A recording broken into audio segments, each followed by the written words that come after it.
राज्यात प्रकल्प रखडल्यानं किमतींमध्ये वाढ. मुख्यमंत्री देवेंद्र फडणवीसांकडून अधिकाऱ्यांची आढावा बैठक. अधिकाऱ्यांना भूसंपादनासाठी टाइमलाईन दिलं असून तंतोतंत पालन करण्याचे आदेश.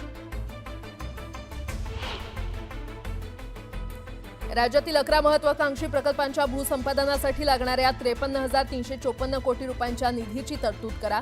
मुख्यमंत्री देवेंद्र फडणवीसांचे आदेश. पूर्वीच्या काळी ठाणे महापालिकेचा रेकॉर्ड चांगला होता. आता पालिकेला झालंय तरी काय? ठाण्यात बोकाळलेल्या अनधिकृत बांधकामांवरून हायकोर्टाकडून पालिकेची कान उघडली. पालखी सोहळ्यानिमित्त पुणे शहरात वाहतुकीत बदल. जड वाहनांना प्रवेश बंद. पालघरमधील डोल्हारी बुद्रुक गावातील नागरिकांना पुलाअभावी जीवघेणा प्रवास. पावसाळ्यात बांबूपासून बनवलेल्या पुलावरून प्रवास. आवक मंदावल्यानं भाजीपाला महागला. महिलांचं बजेट कोलमडलं. पावसानं मोठं नुकसान.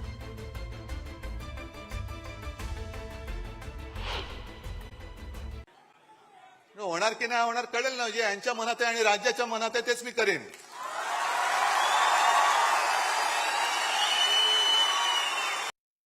हिंदुत्व आणि मराठी माणसाशी विश्वासघात केल्यामुळे आपण पाहताय किती आगतिक झालेत, किती उतावीळ झालेत, किती लाचार झालेत. युती करता का माझ्याशी? युती करता का माझ्याशी? माणसाचे दिवस, माणसाची परिस्थिती कधी बदलेल हे सांगू शकत नाही.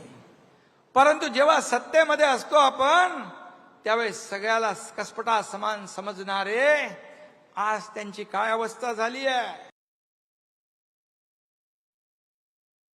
उद्धव ठाकरे आणि एकनाथ शिंदे यांनी एकमेकांच्या मेळाव्यावर आता सडकून टीका केलेली आहे.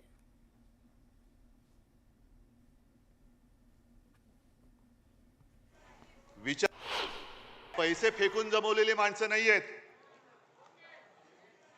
विचार अंगामध्ये भिनवून कट्टर हिंदुत्वनिष्ठ महाराष्ट्र धर्म पाळणारे हे शिवसैनिक आहेत. ठीक आहे, आजच्या सुद्धा आपल्या वर्धापन दिनावरती भाजपची काही पाळलेली बेडकं ही डराडोरा करतील. आज दुसराही कुठेतरी एक मेळावा सुरू आहे. पण मी तुम्हाला सांगतो, इथं हा मेळावा बाळासाहेबांच्या विचारांचा आहे आणि दुसरा सत्तेसाठी झालेल्या लाचारांचा आहे. हा फरक आहे, हा फरक आहे. दरम्यान गद्दारांनो, हिम्मत असेल तर अंगावर या, कम ऑन किल मी असं आव्हान उद्धव ठाकरे यांनी आपल्या भाषणातून दिलंय. त्यावर एकनाथ शिंदे यांनी त्यावर काय प्रत्युत्तर दिलंय पाहूयात. समोर उभा आहे आणि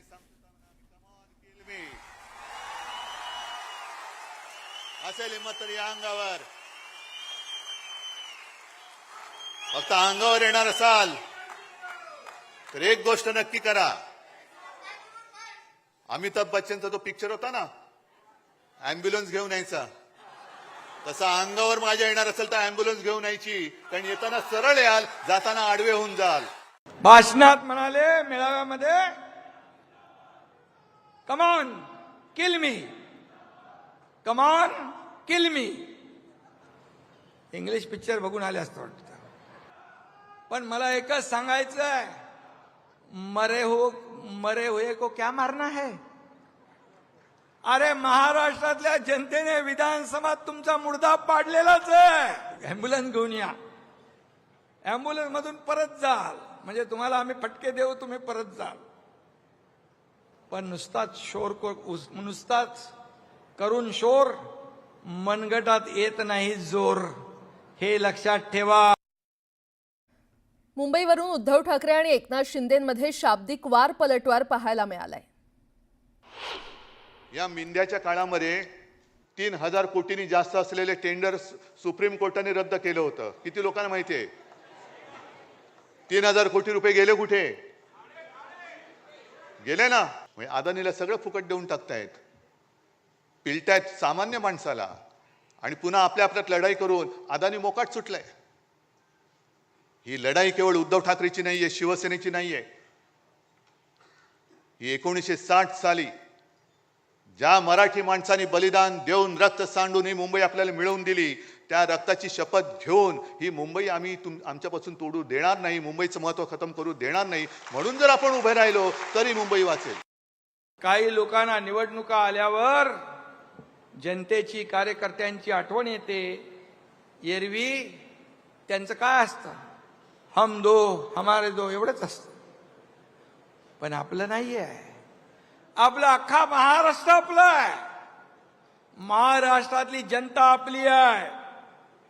आणि म्हणून आता निवडणुकांचं वारं फिरायला लागल्यावर यांना हिंदुत्व आठवतंय, यांना मराठी माणूस आठवतोय. परंतु ज्याने विश्वासघात केला, ज्याने लाचारी केली, ज्याने मतदारांची बेईमानी केली, ते मतदार तुम्हाला या निवडणुकीत सुद्धा वाऱ्यालाही फिरकू देणार नाहीत. तुम्हाला तुमची जागा दाखवल्याशिवाय राहणार नाहीत. आता आहे ना मराठी माणूस आठवेल. आता मराठी माणूस आठवेल. मराठी माणसाच्या नावाने खोटे गळे काढतील.